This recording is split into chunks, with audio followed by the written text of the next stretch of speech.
Hi, everyone. How are you? I'm David. I'm the founder and CEO of Founders Pledge. I don't know how he found this information about, like, when I was 15, I got asked what I wanted to be, and I said an NBA player, but very good internet sleuthing. So I'm going to talk to you today about why we're so bad at doing good.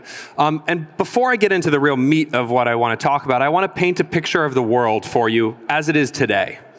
And it's a sort of bleak start to the presentation, but I promise it'll get more exciting as we go on. So today, 21,000 people are going to die of hunger.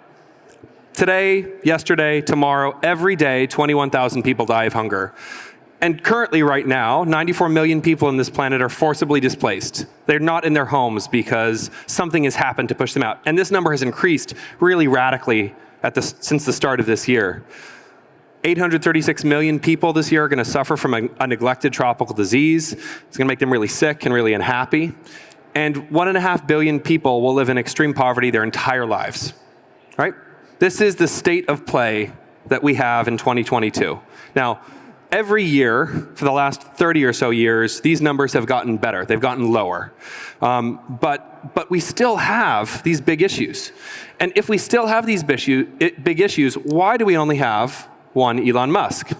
Now, Elon Musk is a interesting character these days, and so if we put aside Elon the character and think about Elon the entrepreneur, he maybe is a useful example. What if instead of just having one of him, we had 9?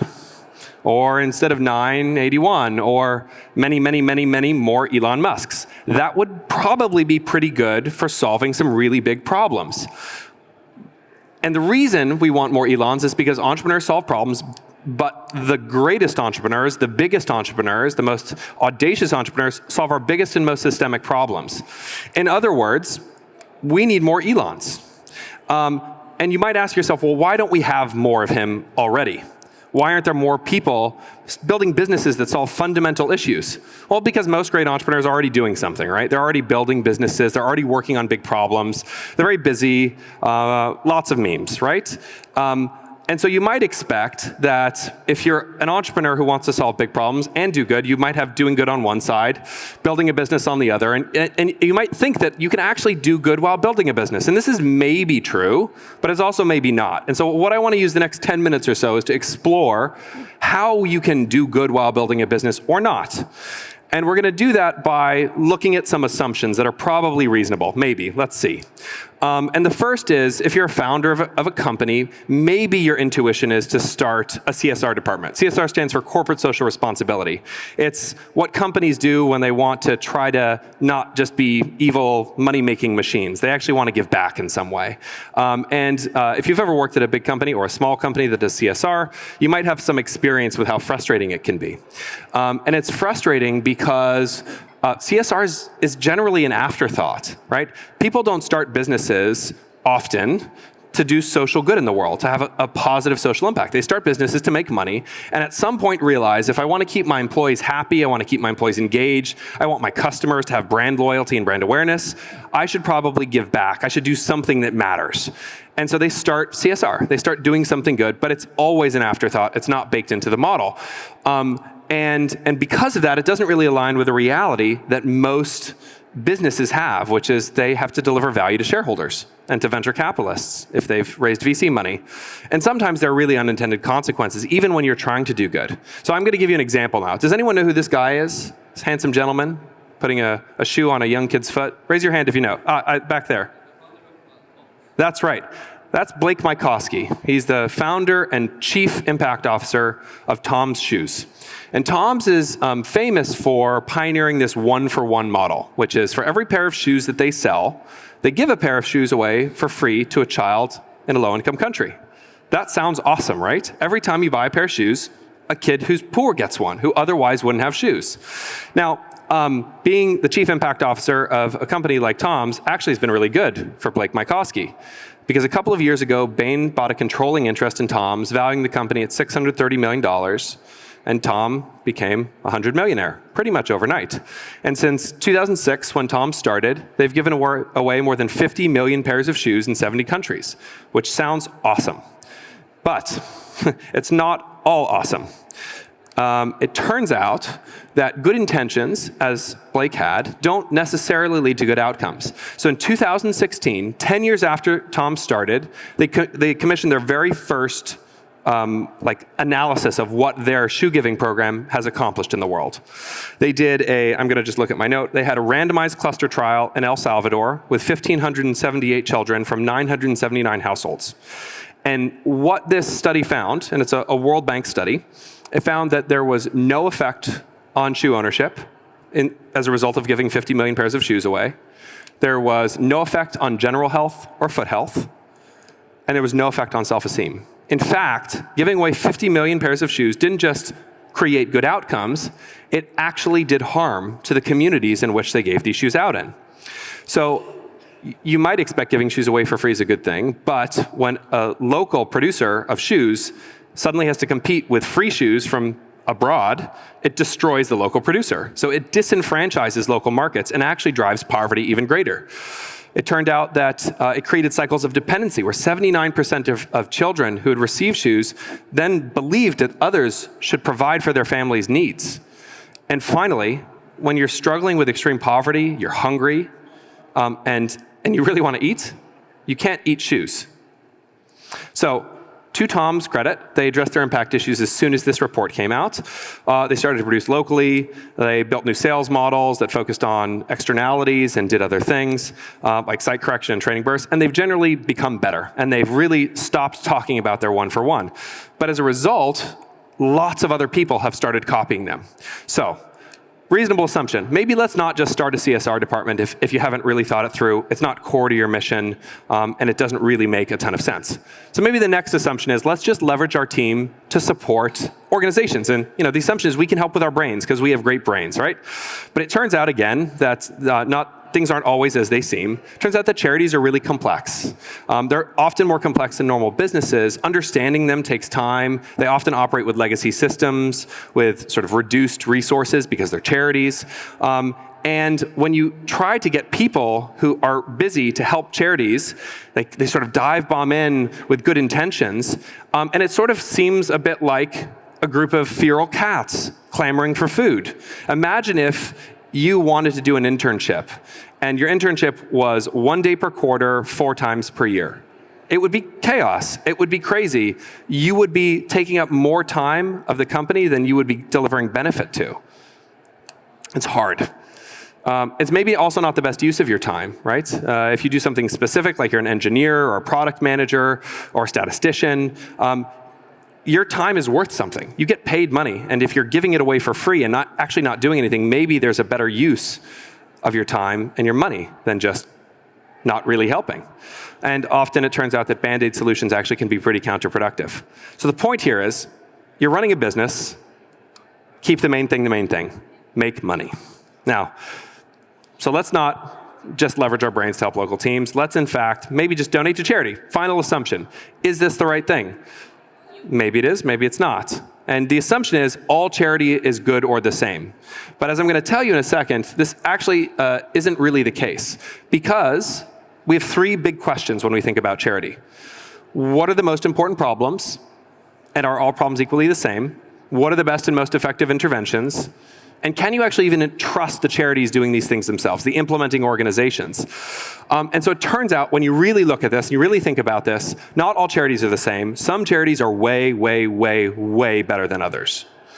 And so we're gonna think about this in a very standard commercial sense. So we're gonna do a quick poll. I'm gonna give you each €1 million, okay? Everyone here is a millionaire. But you have to invest that money, and you can invest it into one of 2 funds, okay? Fund A or Fund B.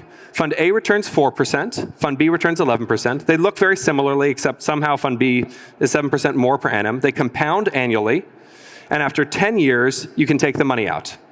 Please let me know who invests in Fund A. Raise your hand if you're investing in Fund A. Okay, no hands. Oh, we have 1 person, counterintuitive person, Fund A, okay. 3 people. Who invests in Fund B? Raise your hand. Right. Everyone should raise their hands at this point. Because the difference between Fund A and Fund B after 10 years is double. Fund A returns 1.49 million, and Fund B returns 2.98 million. It's literally a double the amount of money by making a 7% per year different investment decision. It's the difference between a small pile of money and a big pile of money. So, if we think about this in the charity perspective, the differentials aren't 7% per year. They're orders of magnitude. So this is a list of interventions for HIV/AIDS in low-income countries. At the very top, you have surgical treatment for a condition. At the very bottom, you have education for high-risk groups. And along the bottom axis, you have the cost effectiveness, the impact per $1,000.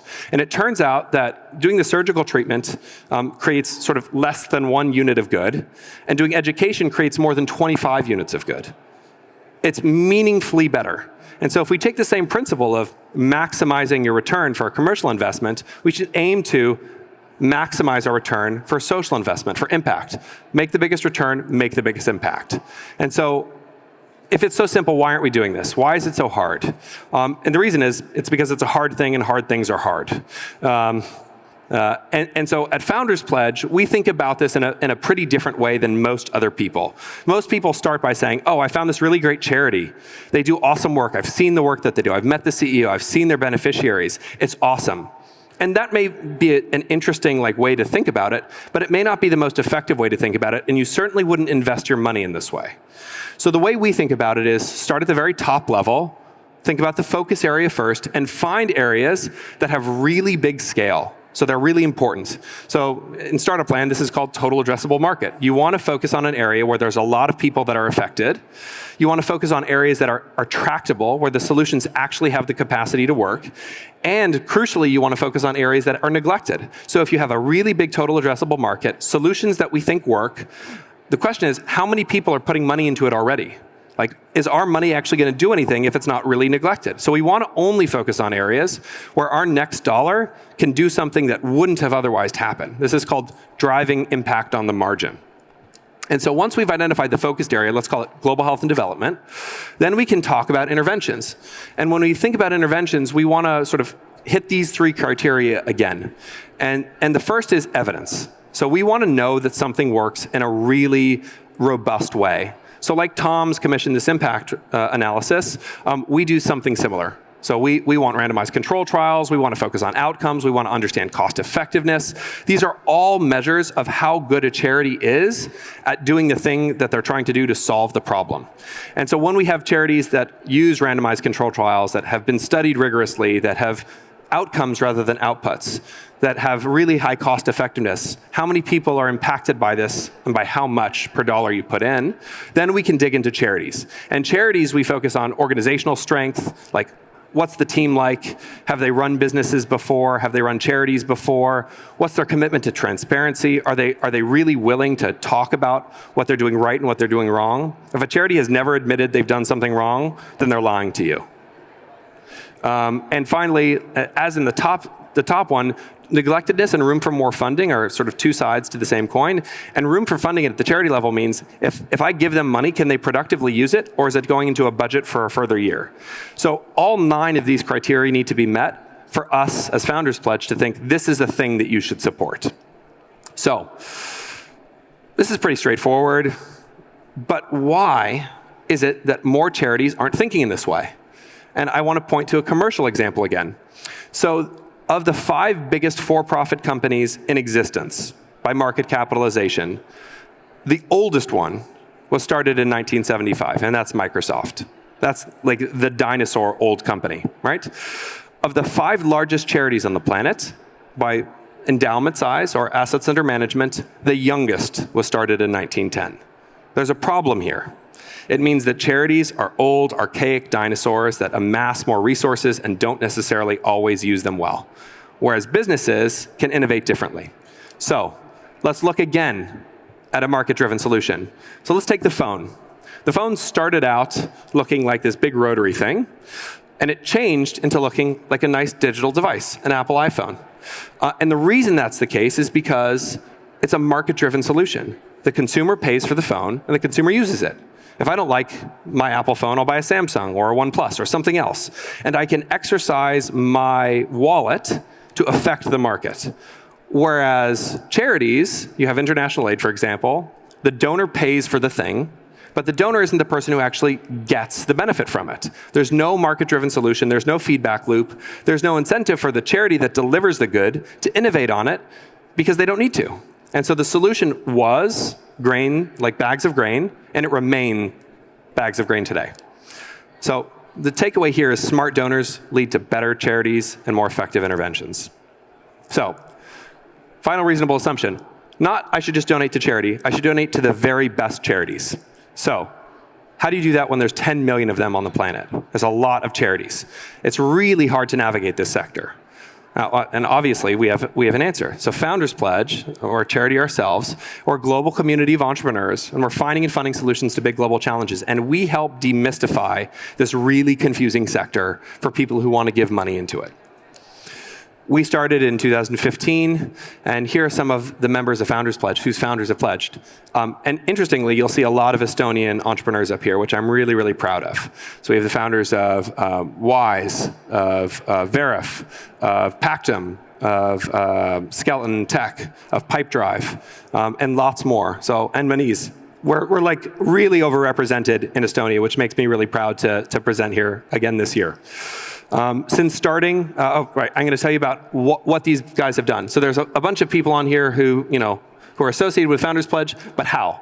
So everyone who's made a Founders Pledge has made a unique commitment. They've made a conditional statement saying if then, right? And the if is if you make money selling your business, then you donate a meaningful percentage of what you make personally to the charities of your choice at that point. And so all of these people have made that commitment, including, of course, Tavid from TransferWise. He's one of our early members and supporters. Since starting in 2015, we've raised and donated $767 million to charity. We've done that from about $7.65 billion of pledge value. So these are people who've pledged. This is the value of, if those businesses sold today, we'd bring in $7.65 billion for charity. We have 1,700 members from 35 countries, and we've written nearly 2,000 grants to end-user charities. So we support our members in a whole range of ways that help to make them better and more effective catalysts. Obviously, we have this pledge where they make this commitment. We have a community and educational program where we educate and support our members over the course of time so that they actually can skill up, maybe start Founders Pledges, naive philanthropists, and leave and deploy money as really empowered change makers. And finally, we have some really nice infrastructure for impact. We do research, we give advice, we have thematic impact funds. We do a whole range of things to support our members with their giving. And interestingly, everything that we do as a charity is entirely free, 100% impact. And what this means practically is there are no costs, no fees, no commissions, no cuts ever. It's 100% free. You're going to say, God, wow, how do you do that? What's the business model? And the answer is there's no business model. It's a charity. I raise money for it every year so that 100% of every dollar that gets donated ends up at the most impactful organizations on the planet. So, I've talked to you a lot about how hard it is to do good, how confusing the sector is. But it turns out, interestingly, that giving to charity is easy. I have 53 seconds left before I'm going to get off stage and let you hear your next speaker. And in that time, you could take out your phone, you can Google best charity for X, whatever it is. Don't do it, but you could. And you could click through a couple of pages and donate now, like before I'm done. And it's easy to do that because technology makes giving easy. But doing good is really hard. You shouldn't do that because doing good at scale, doing good with every dollar you make is really difficult, and you should spend time and energy and resource to ensure that your dollars do the very most good. We're here to help. So please come visit us at founderspledge.com. And if you're interested in joining, find me after, send us an email, info@founderspledge.com, or go to our website. Thank you. Amazing. Thank you so much.